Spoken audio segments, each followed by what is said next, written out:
At para sa ating huling balita, naharang sa isang checkpoint sa Sulu ang isang lalaki matapos makuhanan ng hindi lisensyadong baril at hinihinalang shabu. Alamin ang ibang impormasyon sa balita ni Patrolwoman Judy Ann Alibo. Ang isang lalaki matapos makuhanan ng iligal na baril at hinihinalang shabu sa isinagawang checkpoint operation ng mga tauhan ng Indanan MPS sa Sitio Tanjung, Barangay Kadyatan, Indanan, Sulu noong 17 ng Hunyo taong kasalukuyan. Kinilala ni Police Captain Ergie T. Wanawan, hepe ng Indanan MPS ang suspect na si alias Wagi, 36 anyos at residente ng Barangay Buwansa, Indanan, Sulu.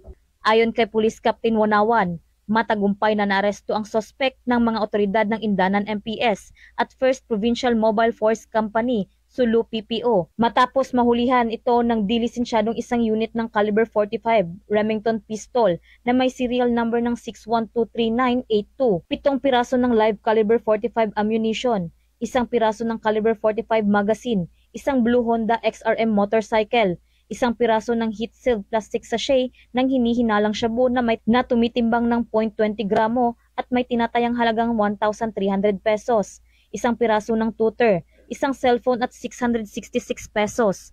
Matapos ang dokumentasyon, ang naarestong sospek at mga nakumpiskang ebidensya ay dinala sa Indanan MPS para sa tamang disposisyon at pagsasampa ng kaukulang mga kaso. Ang mga kapulisan ng Indanan MPS ay patuloy na palalakasin ang kampanya laban sa loose firearms at iligal na droga upang maging ligtas ang kanilang nasasakupan. Mula rito sa reyon ng Bangsamoro, ako ang inyong PNN correspondent, Patrolwoman Judy Ann Alibo, alagad ng batas, tagataguyod ng Balitang Pulis.